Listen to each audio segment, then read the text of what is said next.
I am a newly married man. Or maybe I'm a newly separated man. I honestly don't know what I am right now, but I do know that my life, which was supposed to start yesterday, detonated spectacularly instead. I need to type this out before I call my lawyer because the entire situation is so insane, so deeply twisted that I need to see it in black and white to believe it's real. The central event here isn't a misplaced check or an argument over seating charts. It's my grandmother's engagement ring, the ring my grandfather gave her, which she wore for 62 years, the ring that was passed down to my mother and then to me. It wasn't just metal and a diamond, it was a sacred relic, the physical embodiment of the only functional, lifelong love I ever witnessed. It was irreplaceable.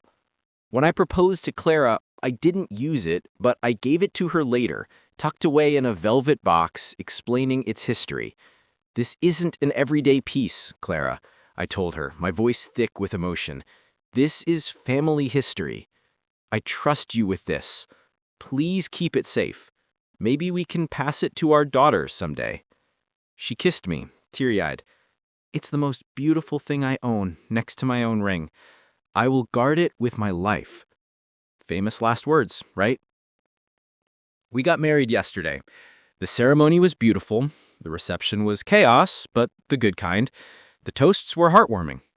I was blissfully happy, genuinely believing I was marrying the woman of my dreams. We were surrounded by everyone we loved. My parents were mingling, talking to Clara's family. Everything was perfect, but my mom kept giving Clara these strange, tight little smiles. I asked her about it during a quiet moment. "Mom, is everything okay? You seem tense." She pulled me close, her voice barely a whisper. "Did you see Clara wearing any of her rings today? Besides her wedding band and the new diamond I gave her? No, she didn't wear the antique one. I told her it was too precious for a chaotic event." Mom shook her head, her eyes distant. "No, I mean, she seemed very eager to show off the wedding band to everyone, and she kept checking her hands. And then I noticed earlier, during the toasts, that Brenda was wearing a stunning antique ring, right hand. I thought it was just a coincidence." "Brenda? No way, she has no money. It's probably costume jewelry." But the seed of doubt had been planted, cold and ugly. Later, after the formal dances, my sister Emily, who is hyper-observant, grabbed me. "Bro, I need to show you something."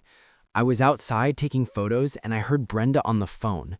She was freaking out, talking about a swap, and look! Emily showed me a photo she'd secretly snapped of Brenda's hand holding a champagne flute. On Brenda's right hand, glinting under the chandelier light, was a ring. Not just a ring. It was the distinctively unique antique filigree setting, the perfectly imperfect cut of the center diamond.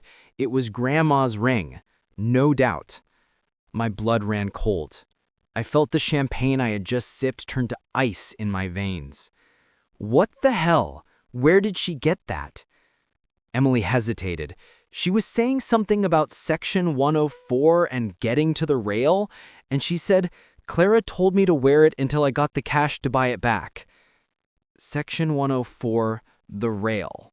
That meant only one thing, the Fierce Queen concert, a massive pop star concert that had been completely sold out for months, with floor seats going for thousands on resale sites. Section 104 was prime real estate, right by the stage. I stormed toward Brenda. She was cornered by the floral arrangement, looking nervous. "Brenda, that ring on your hand, where did you get it?" Brenda's eyes darted away. "Oh, it's just a family piece, antique." "No, it's not. That is my grandmother's engagement ring. It belongs in a bank vault, not on your hand at my wedding. Did Clara give it to you?" She crumpled instantly. "Look, I needed cash, okay? I'm broke. And I told Clara I couldn't go to the Fierce Queen concert because I couldn't afford the resale tickets. She said she had an in. She said she could get me 2 floor seats, Section 104, right on the rail, if I could just cover the ridiculous cost. But she didn't have the cash on hand. She said she could loan me the ring to use as collateral until I sold it or got the money, and she'd handled the transaction herself. The logic of the situation was a sickening vortex. My wife, my new wife, on the day of our wedding, while I was saying eternal vows, she was orchestrating the theft and sale of my family's most sacred heirloom to purchase floor seats for a pop concert she planned to attend with her cousin. I walked straight past the horrified Brenda and over to the bridal table where Clara was laughing with her bridesmaids, the picture of radiant, oblivious joy. I leaned down, my voice dangerously low. "Where's the ring, Clara?" Her smile didn't falter. "What ring, honey? Oh, Grandma's ring? It's safe. I told you I put it away." "No, you didn't. Brenda is wearing it. You gave it to a scalper as collateral for 2 Section 104 floor seats to the Fierce Queen concert next weekend. While I was saying I do, you were committing fraud with my family's legacy. Is that correct?" Her eyes finally widened, a flicker of panic, but then she instantly shifted to aggression, the gaslighting. "Oh, for God's sake, don't be so dramatic. It's just a piece of old jewelry, an antique. I was gonna pay the guy back. It was a romantic gesture for my cousin and me. You know how much we love that music. And honestly, you are so materialistic about that old thing. It's tacky. I was planning on upgrading it anyway. It's not worth destroying our wedding over." She saw the raw, consuming rage in my eyes, the true finality of the realization. This wasn't a mistake, this was a fundamental violation of trust, prioritizing a transient social media fantasy over the foundation of our entire life together. She had dismissed my family's history as tacky and my legitimate grief as being materialistic. I told you exactly what that ring meant to me. It was the symbol of 60 years of marriage, and you swapped it for a pop concert on our wedding day.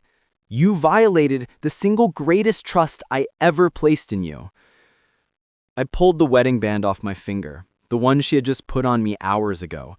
I dropped it onto the white linen tablecloth next to her champagne flute. The small clink sounded like a shot in the suddenly silent hall. "The wedding is over, Clara. The marriage is void. You committed a fraud against me and my family during the ceremony. Get your lawyer.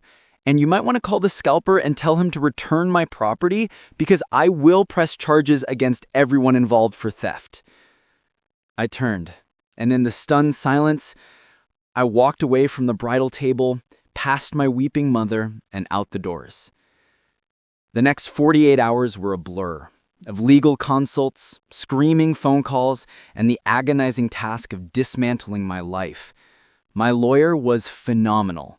Because no vital records had been filed yet, and due to the egregious circumstances, documented theft and fraud committed during the ceremony itself, annulment was a strong possibility. Clara, predictably, continued the gaslighting. She and her mom were blowing up my phone with texts.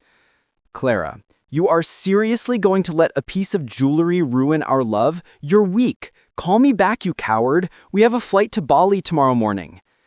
Clara's mom: "This is a misunderstanding. You need to apologize to Clara. She was just trying to do something nice. Your family is too obsessed with that damn ring." Ah, Bali, the honeymoon. The one she had been posting about relentlessly for 2 weeks, tagging the resort, posting packing videos, building up this perfect, glamorous life for social media. She had made it her brand. I called the travel agent. I canceled the tickets, the overwater bungalow, the excursions. The cancellation fees were non-refundable, but frankly, it was worth it for the sense of cold, hard justice. The travel agent, recognizing the severity of the situation from the legal paperwork, was surprisingly sympathetic and managed to block Clara from reinstating the booking. Then I logged on to Instagram. Clara had just posted a selfie, looking slightly stressed but determined, with a caption, "Early start for the airport, Bali bound with my new husband, see you in paradise, #justmarried, #Bali honeymoon, #paradise bound." That was the dramatic resolve I needed, the opportunity to deliver the final, brutal blow.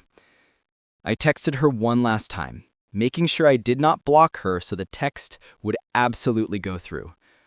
Me. Don't bother going to the airport, Clara. Your Bali honeymoon was canceled an hour ago.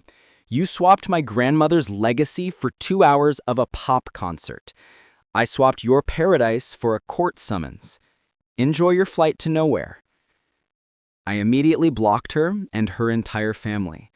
Minutes later, my phone was ringing, a frantic, desperate barrage of calls from unknown numbers, probably her on borrowed phones.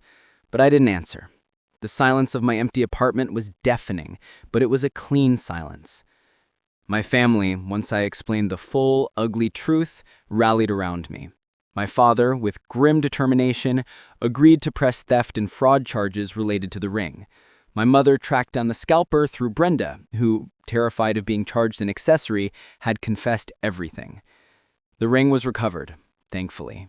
It was back in my hands, safe. The symbol of a true, lasting love, not the shallow, ephemeral thing Clara clearly valued. I lost a wedding, but I dodged a bullet the size of a diamond ring. And I taught Clara the hard way that when you prioritize a social media fantasy and a fleeting thrill over integrity and history, the only thing you cancel is your entire future.